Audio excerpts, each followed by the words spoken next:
down, get down. Box. Easy work now.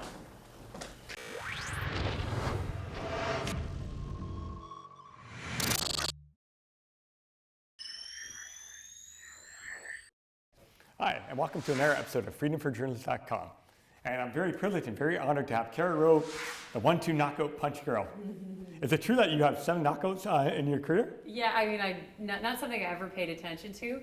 I was always just more concerned with my performance. And I kind of went into fights just assuming I would win. I guess I always saw myself with my hand raised, and it was the best way to train and get towards that goal. What inspired you to box?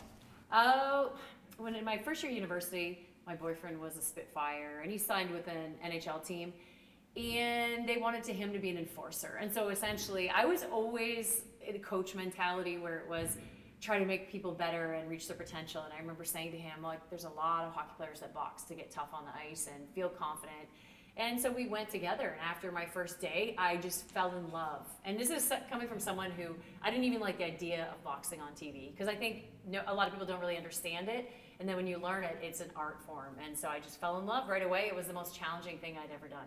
Were you always athletic in your life? Yeah, I think I started really young. I think it's like a coping mechanism for a lot of kids. You go outside, if you have troubles, you play basketball. I moved schools quite a bit. I went to 5 different elementary schools. So it was a way to make friends. It was a way to entertain yourself if you're alone. So it just became kind of like sport was always my best friend. So it was always something I could go back to. So it just also had a competitive nature. So it was just a way to express myself. Going back to moving to 5 different schools, was that because of fighting in the playground? Oh, never. I don't like violence at all, which is a little bit bizarre for people. I've been boxing for 27 years. I've been coaching for 20. I've been to several UFC events. I've been to Poland for fights. I've been to Japan twice. And but I actually don't like violence. I like the art of this sport. So yeah, no street fighting, no outside fighting. In the ring is the only place that I partake in that. Yeah. What year did you starting your career in fighting? I started training in '96, I want to say, and again, initially it was such a great workout. I kept going back. I wanted nothing to do with fighting because that wasn't in my nature. And a year after training, they slowly kind of ease you into sparring and getting comfortable, and then you realize it's really about hit and don't be hit. It wasn't about 2 people just bashing each other's heads in. So then I just kind of fell in love with it. It's a chess match, and I fell in love with that quickly. It's a game for intellects. Right. And how many awards have you won with fighting in all like Japan and Poland and everything? A lot of those were for coaching. I've been coaching for 20 years, and I have a work visa in the U.S. for coaching. I'm the head coach of Michigan top team for the boxing program. And so I've won awards. I won an amateur title as a fighter and a couple of professional titles, the Lightweight World Championship. And I just got into the Hall of Fame. So that was like a big honor that I was excited to receive. Congratulations on getting in the Hall of Fame in Canada.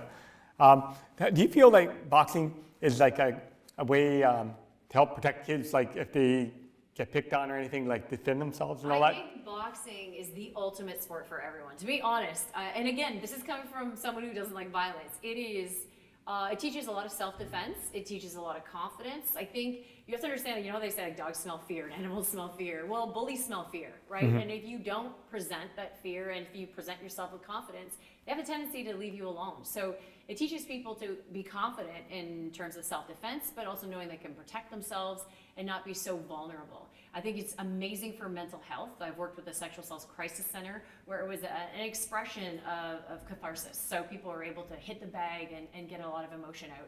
I think it's amazing for that too. So I think for everyone, all different ages, all different genders, it doesn't matter. It's such a wonderful thing to partake in. And you also had to turn in the page of doing some broadcasting as well. Can you tell me a little bit about that? Yeah, I mean, I was interviewed quite a bit for winning titles and local sports.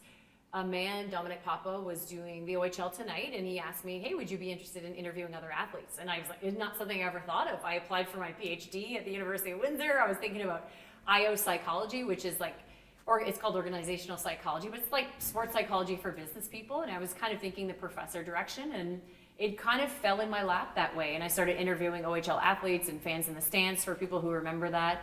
And it kind of just snowballed from there. I enjoyed it. I was a natural interviewer. When you're a kid that goes to 5 different elementary schools, you learn to make friends, it's about them, it's not about you. And you ask a lot of questions and you show your interest. And I think I learned from an early age interview skills, and I was able to kind of translate that into a career, which was pretty cool. And you also know Counselor Agostino. How did that come about? Well, in our first year university, we were both in the same residence, as the Americans say, in a dorm, right? Some people use that term, but we were in Cartier Hall, which was also called the jailhouse, if anyone's been in that little section of the University of Windsor where the residents are. And it's interesting to see him now because him and his brother, a twin brother, they were even focused back then. A lot of us were partying. I was playing volleyball at the University of Windsor, and we had Frosh Week, and it was insanity. But they were really focused at the time, even then, in entertainment and making people have a good time and making things better. So it's interesting that it's kind of full circle that he and I see each other, in Windsor still at this time. Thank you for coming on the show. I appreciate it. Thank you so much for having me. And also, I want to know, are you psyched about fighting me in the ring? Yeah, I'm kind of psyched that we're Canadian and you have free healthcare, so that's the only thing I'm happy about. I'm hoping not to get any black eye either from you. We'll see. I can't guarantee.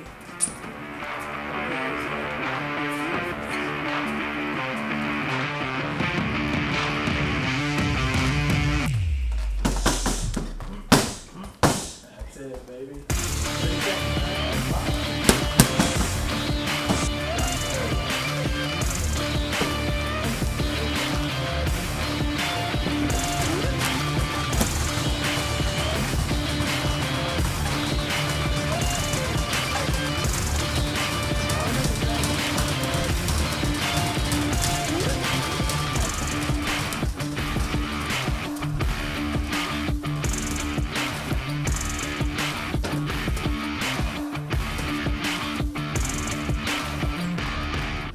Well, the thing is, not many people know.